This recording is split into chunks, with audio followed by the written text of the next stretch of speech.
been a more conflicted judge. Now, I'm under a gag order, which nobody's ever been under. No presidential candidate's ever been under a gag order before. I'm under a gag order, nasty gag order, where I've had to pay thousands of dollars in penalties and fines and was threatened with jail. Think of it. I'm the leading candidate. I'm leading Biden by a lot, and I'm leading the Republicans to the point where that's over. So I'm the leading person for president, and I'm under a gag order by a man that can't put two sentences together, given by a court, and they are in total conjunction with the White House and the DOJ, just so you understand. This is all done by Biden and his people. And maybe his people more importantly. I don't know if Biden knows too much about it, because I don't know if he knows about anything. But he's nevertheless the president, so we have to use his name.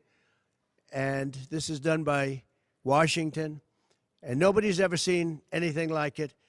So we have a judge who's highly conflicted. You know what the confliction is. Nobody wants to write about it, and I'm not allowed to talk about it. If I do, he said, I get put in jail. So we'll play that game a little bit longer. We won't talk about it, but you're allowed to talk about it. I hope you do, because there's never been anybody so conflicted as this. As far as the trial itself, it was very unfair. We weren't allowed to use our election expert under any circumstances. You saw what happened to some of the witnesses that were on our side. They were literally crucified by this man who looks like an angel, but he's really a devil. He looks so nice and soft. People say, oh, he seems like such a nice man. No, unless you saw him in action. And you saw that with a certain witness that went through hell. And when we wanted to do things, he wouldn't let us do those things. But when the government wanted something, they got everything. They got everything they wanted. It was a rigged trial. We wanted a venue change where we could have a fair trial. We didn't get it. We wanted a judge change. We wanted a judge that wasn't conflicted. And obviously he didn't do that. Nobody's ever seen anything like it. We had a DA who was a failed DA. Crime is rampant in New York, violent crime. That's what he's really supposed to be looking at. Crime is rampant in New York. Yesterday in McDonald's, you had a man hitting him up with machetes, a machete. Whoever can imagine even a machete being wielded in a store, in a place where they're eating, and he's going rampant. And Bragg is down watching a trial on what they call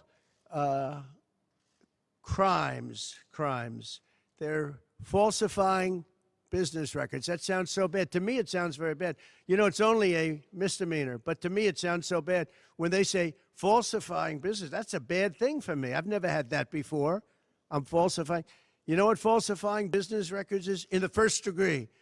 They say falsifying business records. Sounds so good, right? It means that legal expense, I paid a lawyer, totally legal. I paid a lawyer a legal expense.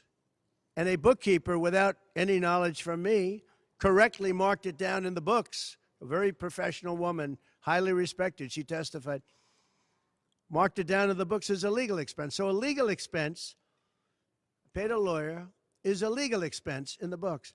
It's not sheetrock, construction, or any other thing. It's a legal expense. Think of that. This is what the falsification of business records were. And I said, what else are you going to call it? What else are you going to call it? Now, I would have testified. I wanted to testify. The theory is you never testify, because as soon as you testify, anybody, if it were George Washington, don't testify, because they'll get you on something that you said slightly wrong, and then they sue you for perjury. But I didn't care about that. I wanted to. But the judge allowed them to go into everything that I was ever involved in, not this case, everything that I was ever involved in, which is a first. In other words, you could go into every single thing that I ever did. Was he a bad boy here? Was he a bad boy there? And my lawyer said, what do you need to go through? And all you wanted to do is testify simply on this case. Because I would have loved to have testified. To this day, I would have liked to have testified.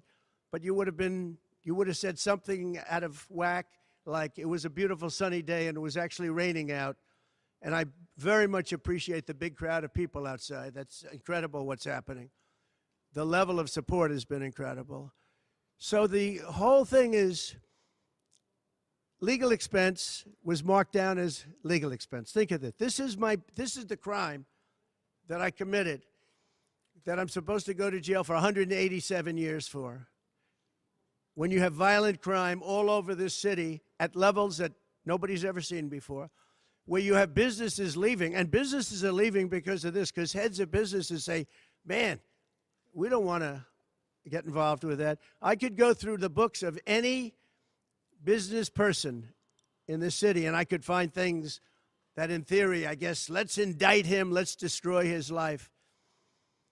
But I'm out there, and I don't mind being out there because I'm doing something for this country, and I'm doing something for our Constitution. It's very important, far beyond me.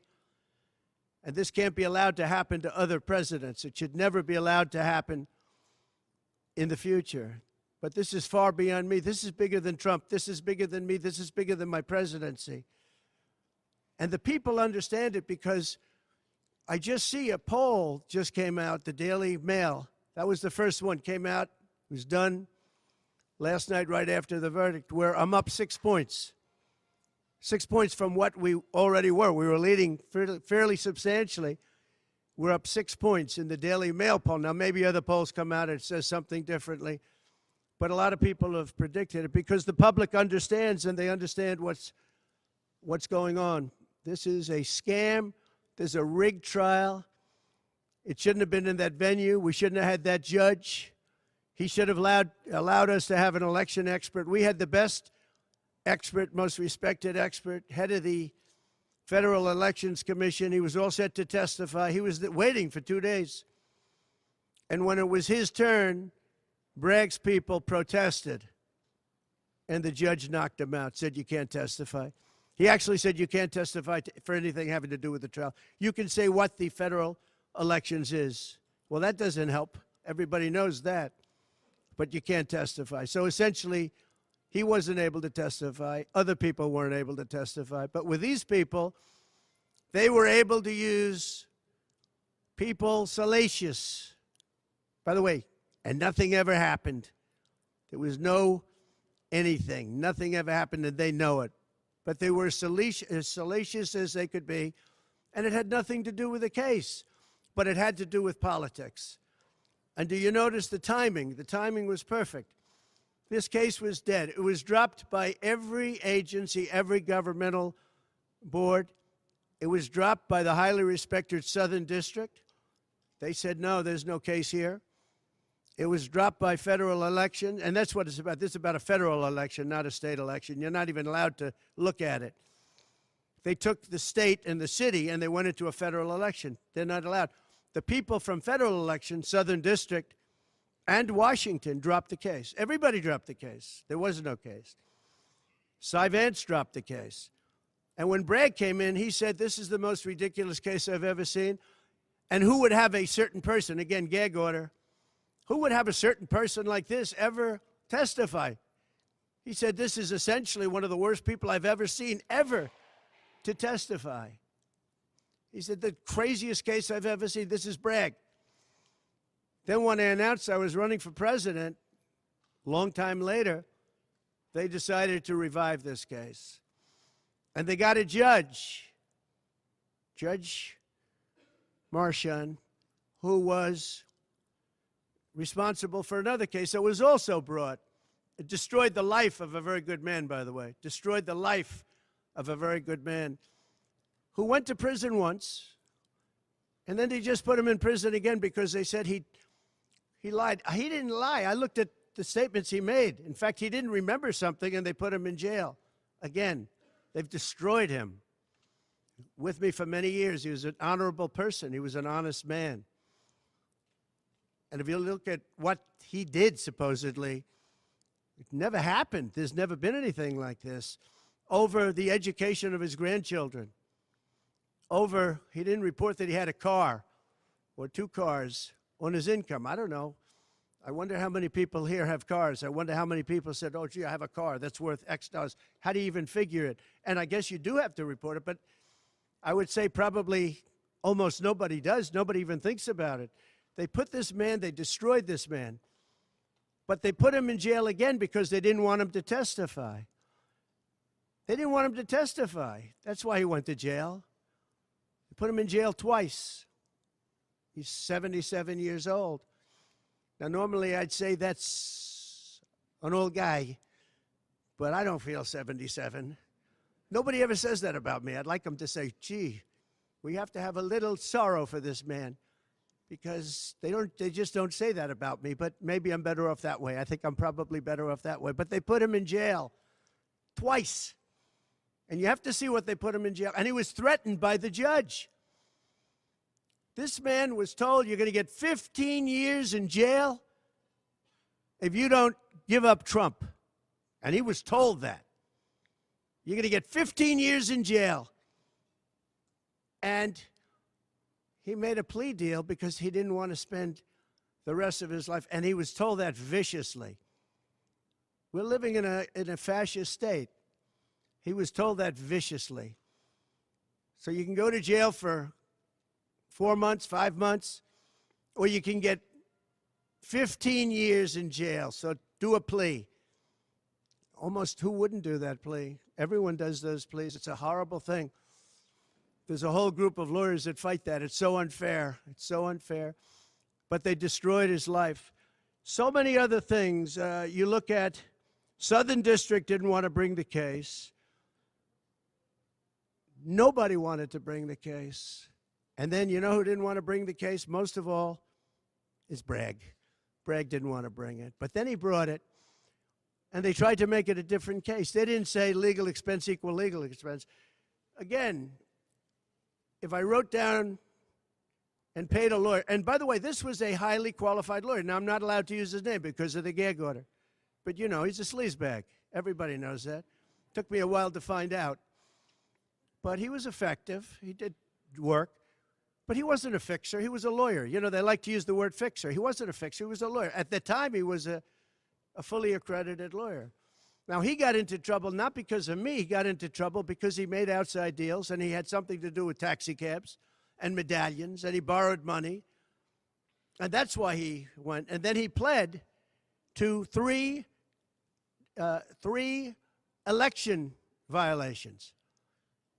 And as soon as I saw that, I said, I wonder why he did that. He pled. He took a deal. Now, he took a deal because he wanted to get off. In other words, I'll take a plea deal, and I want to get off. And he wanted to make a deal with the Southern District. And they wrote the worst report I think I've ever seen on any human being, other than the report that was written on James Comey by the Inspector General, a very great Inspector General, actually. Wrote a report that was so bad. This one was possibly worse. The Southern District, the judge didn't let us use it. He said, it's hearsay. I said, it's not hearsay. Wouldn't let us use it. This is about the man. But he got in trouble for a very simple reason, because he was involved with borrowing a lot of money, and he did something with the banks. I don't know if it's defrauded the banks, but something happened. You guys know what it is. And then in addition to that, he gave up on three things where he wasn't guilty. In fact, they were going to testify in that. The head of the FEC, the Brad Smith, the election expert, #1 rated in the country, who was going to testify. He took a plea on three things. He just added them in because that gave him more bargaining power with respect to me. But the three things that he pled on, having to do with the election and having to do essentially a little bit with me, they weren't crimes. They weren't crimes. Nor is paying money under an NDA. So we have an NDA, non-disclosure agreement. It's a big deal, a non-disclosure agreement. Totally honorable, totally good, totally accepted. Everybody has them. Every company has non-disclosure agreements. But the press called it slush fund and all sorts of other things. Hush money, hush money. It's not hush money. It's called a non-disclosure agreement. And most of the people in this room have a non-disclosure agreement with their company. It's a disgrace. So it's not hush money. It's a non-disclosure agreement, totally legal, totally common. Everyone has it. And what happened is he signed a non-disclosure agreement with this person, I guess other people, but it's totally honest. You're allowed to make the payment. You don't have to make it. You can make it any way you want. It's a non-disclosure agreement. And he signed that. And there was nothing wrong with signing it. And this should have been a non-case. And everybody said it was a non-case, including Bragg. Bragg said, until I ran for office. And then they saw the polls. I was leading the Republicans. I was leading the Democrats. I was leading everybody. And all of a sudden, they brought it back. It's a very sad thing that's happening in our country. And it's a thing that I'm honored. In a way, I'm honored. It's not that it's pleasant. It's very bad for family. It's very bad for friends and businesses. But I'm honored to be involved in it because somebody has to do it. And I might as well keep going and be the one. But I'm very honored to be involved because we're fighting for our Constitution. The money that was paid legally. There was nothing illegal. In fact, the lawyer in creating the NDA, because at that time he was a fully accredited lawyer. He wasn't a fixer. I never thought of him as a fixer. The media called him a fixer, or the prosecutors called him a fixer. He was a lawyer, and he was fairly good. Later on, I didn't like what he did. I didn't like, for instance, I didn't like that when I became president, he went around and made deals with companies. When I heard that, he was gone. He was gone.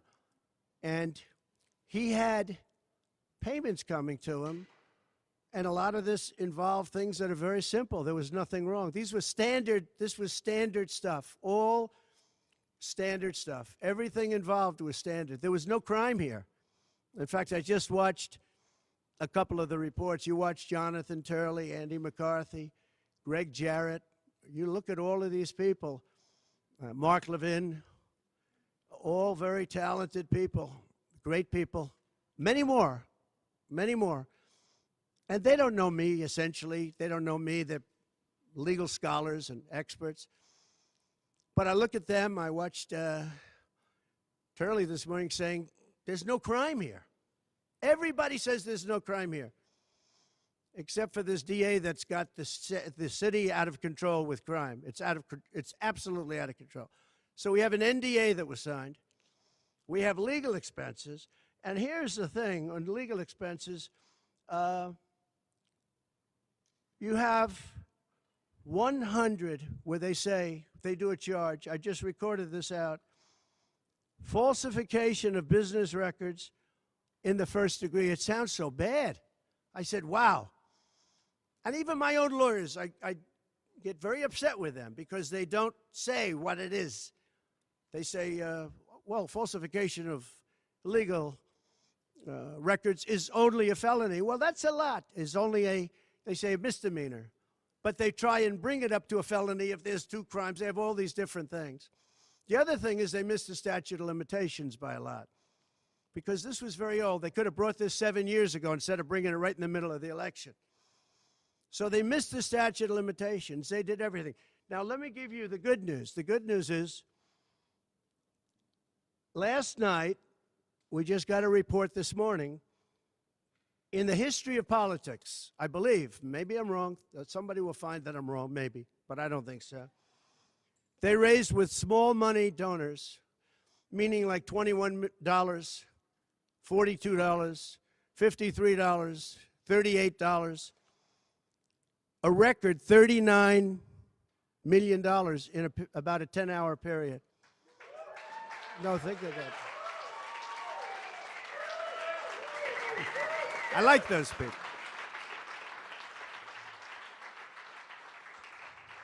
Because so far, I guess it's backfiring. Now, I don't know.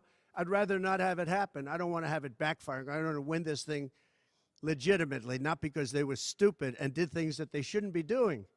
They shouldn't have brought this case. They were saying it this morning. This is a case that should not have been brought. I watched Andy McCarthy say this is a case that should not have been brought. And that was this morning. But they all say that. Every legal scholar has said it. And these are great people. They really understand the law. The other thing, a poll just came out. The first poll, I don't know, maybe others will be bad, but a poll just came out a little while ago. The Daily Mail. Does anybody read the Daily Mail? It's very good. They have a good poll. At least I like it today. And the Daily Mail just came out with a poll, and it has Trump up 6 points in the last 12 hours. 6 points. 6 points since this happened. Who thought this could happen? Because the people of our country know it's a hoax. They know it's a hoax. They get it. You know, they're really smart, and it's really something. So we're going to be appealing this scam. We're going to be appealing it on many different things. He wouldn't allow us to have witnesses. He wouldn't allow us to talk. He wouldn't allow us to do anything. The judge was a tyrant. And you got to see that with Bob Costello, a fine man. I've never seen anything like it, and neither has anybody that was in that courthouse where he demanded that the courthouse be cleared. Now, the good news is most of the people in the courthouse were the media. And anybody that was in the media, if you're fair, you'll say, wow, that was anger. That was crazed. He was crazed. And the reason that Bob Costello acted a little bit upset, which I think he has a right to, was that every question he was being asked was being objected to by the other side and sustained by the judge. Sustained. I think he did it many times. I don't know what the number, many times. Even I was sitting there saying, and these were basic questions. And I never saw anybody treated that way by a judge. And I've been treated very badly by 2 other judges also, because it's all the same thing. And it all comes out of the White House. Crooked Joe Biden, the worst president in the history of our country. He's the worst president in the history of our country. The most incompetent. He's the dumbest president we've ever had. He's the dumbest president, most incompetent president, and he's the most dishonest president we've ever had. And so many of he's a Manchurian candidate.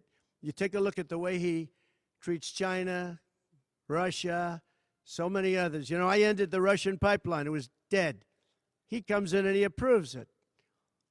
And he gets $3.5 million, meaning $3.5 million is paid to the family, his family, from the mayor of Moscow's wife.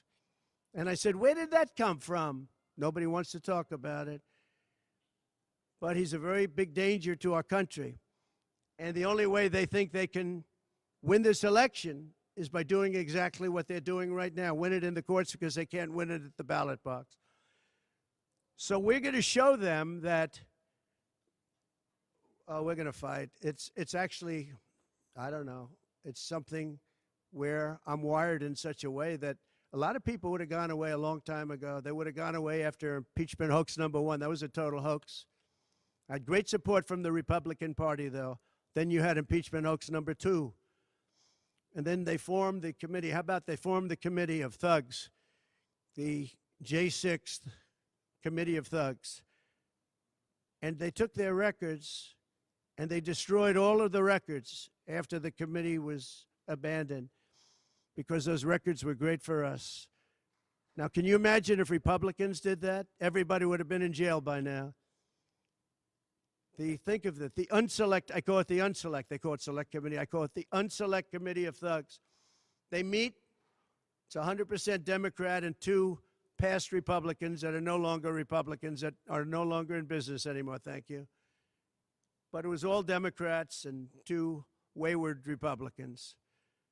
Liz Cheney and crying Adam Kinzinger. He cries every time he goes on television. He's the most emotional human being I think I've ever seen.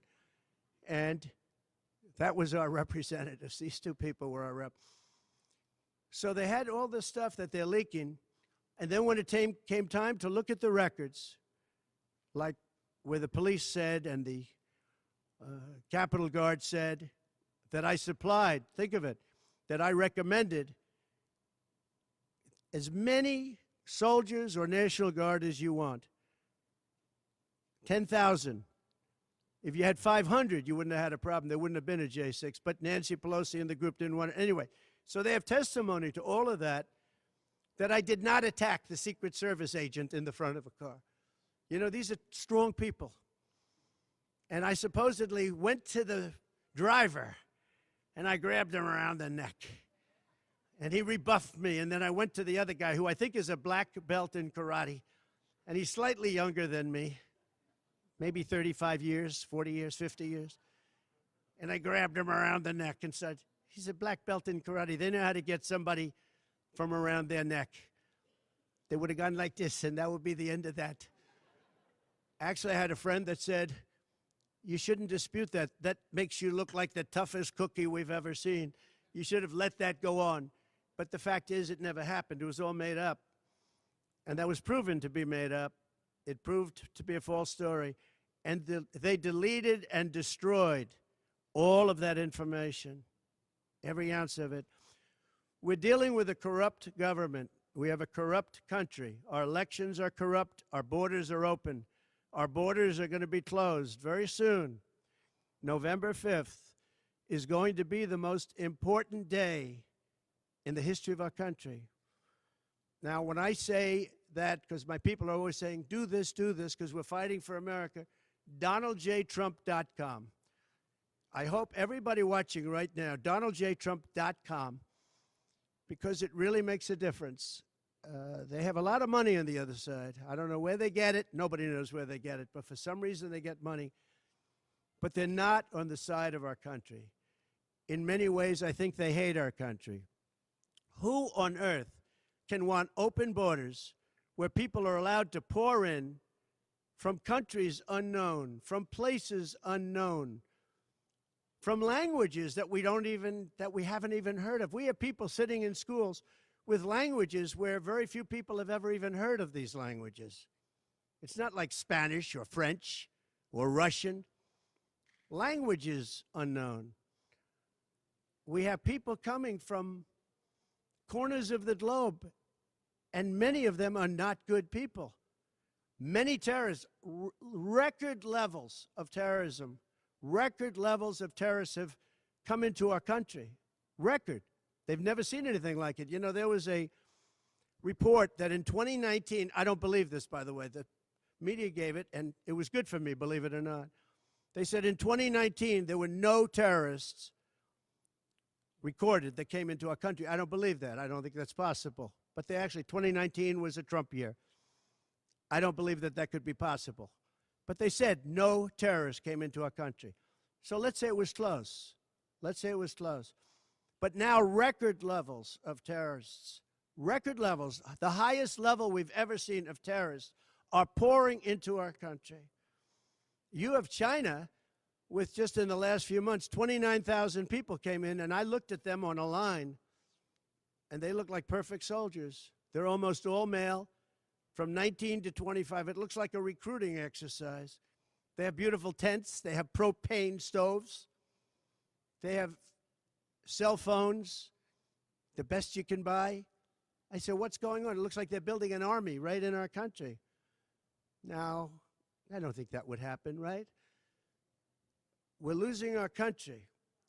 And I really think that this is an event, what took place yesterday with this judge. Look, we have conflicted, but he's a crooked judge, and you'll understand that. And I say that knowing that it's very dangerous for me to say that, and I don't mind, because I'm willing to do whatever I have to do to save our country and to save our Constitution. I don't mind. So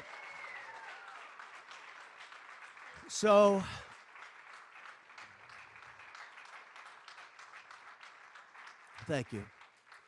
So we will continue the fight. We're going to make America great again. Very simple.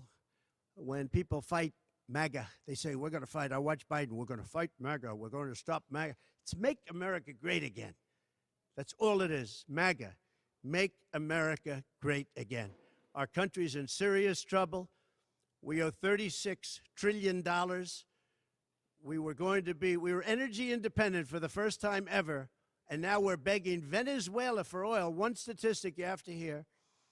Venezuela was crime-ridden. Caracas, the cities, crime-ridden. 2 years ago, 3 years ago. They just reported a 72% drop in crime in the last year because all of their criminals, most of them, and the rest are coming in now, the ones that didn't come in. In Venezuela, their prisons have been emptied into the United States.